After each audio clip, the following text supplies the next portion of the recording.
बिस्मिल्लाहिर्रहमानिर्रहीम। अस्सलाम वालेकुम नाज़रीन, आज मैं आप लोगों के लिए परफेक्ट बर्फ़ी रेसिपी लाई हूँ कि किस तरह से आप लोग जो है वो परफेक्ट बर्फ़ी जो है वो घर पर तैयार कर सकते हो, वो भी विदाउट यूजिंग खोया और विदाउट यूजिंग ड्राई मिल्क। तो चलें अपने रेसिपी की तरफ मूव करते हैं कि इसको बनाने के लिए हमें किन स्टेप्स को फॉलो करना है। सबसे पहले एक बर्तन के अंदर तकरीबन मैंने जो 2 गिलास है यहाँ पर दूध लिया है। आप लोगों के पास जो भी दूध अवेलेबल है आप लोग उसका यूज़ कर सकते हो।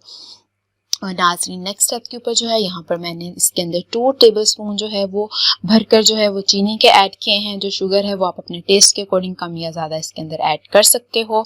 और आप लोगों ने नेक्स्ट स्टेप के ऊपर नाज़रीन मैंने इसके अंदर जो है वो 3 सब्ज़ इलायची जो हैं वो ऐड कर दी हैं फ्लेवर के लिए। इसके अलावा मैंने और कोई भी एक्स्ट्रा चीज़ इसके अंदर ऐड नहीं करनी। सब्ज़ इलायची से इसके अंदर ऑलरेडी ही बहुत ज़्यादा खुशबू आपको आएगी, तो आपको मज़ीद कोई खुशबू ऐड करने की ज़रूरत नहीं है।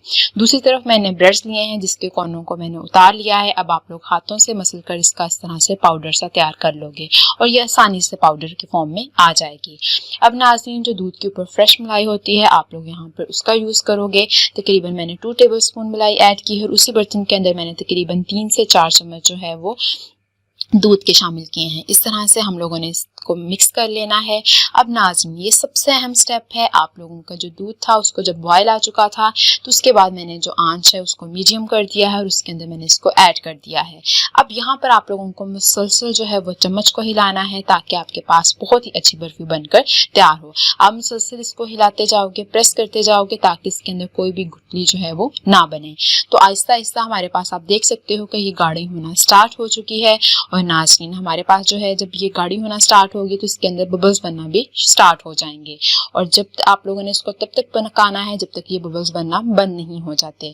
और हमारे पास जो ये मटेरियल है ये पेंदे को छोड़ नहीं देता, तब तक हम लोगों ने जो है इसको मुसलसल चम्मच की मदद से हिलाते जाना है, प्रेस करते जाना है और इसको मिक्स करते जाना है ताकि हमारे पास बहुत ही परफेक्ट बर्फी बनकर तैयार हो।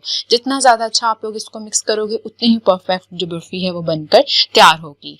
और नाज़रीन आपने किसी भी स्टेप को जो है यहाँ पर मिस नहीं करना, तो आप लोगों की परफेक्ट रेसिपी बनकर ये तैयार होने वाली है। और नाज़रीन जिस तरीके से मैंने इसको बनाया है इसको तकरीबन आप 1 वीक तक इजीली स्टोर कर सकते हो। इसका जायका बिल्कुल भी चेंज नहीं होगा। अब आप देख सकते हो बबल्स बनना बंद हो चुके हैं और इसने पेंदे को छोड़ना शुरू कर दिया है। तो इस स्टेज तक हमने इसको पकाना है। अब हम फ्लेम को ऑफ कर देंगे, इसे थोड़ा सा ठंडा होने देंगे।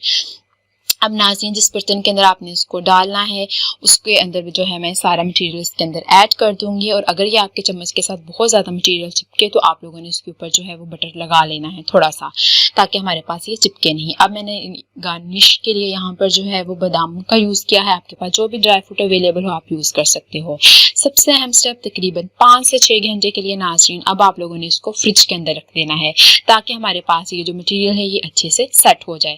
कोशिश करें कि आप इसको रात को बनाओ ताकि आप ओवरनाइट जो है इसको फ्रिज में रख दो और फिर अर्ली मॉर्निंग उठ के सुबह के टाइम जो है आप लोग इसकी जो है कटिंग कर लो। अब आप देख सकते हो कि हमारे पास ये अच्छे से सेट हो चुका है।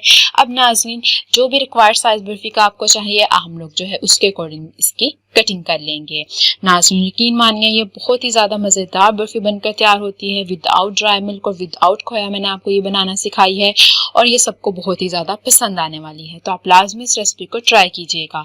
और मेरे चैनल के ऊपर और भी बहुत मज़े की रेसिपीज़ अवेलेबल हैं, आप वो भी लाजमी देखिएगा। अब नाज़रीन देखिए मैंने अब जो है इसकी रेक्टेंगल जो है शेप्स काट ली हैं। आपके पास जो शेप रिक्वायर्ड हो आप वो काट लो। मैं आपको दिखा भी देती हूँ कि कितनी परफेक्ट बर्फी हमारे पास बनकर तैयार हुई है। और तकरीबन आप लोग इसको 1 वीक तक इजीली स्टोर कर सकते हो। इसके जायके के अंदर कोई भी जो है वो डिफरेंस नहीं आएगा। और कोशिश करें कि जो ब्रेड यूज़ करें वो नाज़रीन वो आप लोग फ्रेश ब्रेड का यूज़ करें। अब आप देख सकते हो ये परफेक्ट बर्फी बनकर तैयार हुई है। नाज़रीन अगर आपको ये वीडियो पसंद आई है तो काइंडली इसे लाइक कीजिए, शेयर कीजिए और मेरे चैनल को सब्सक्राइब भी कीजिएगा। अल्लाह हाफिज़।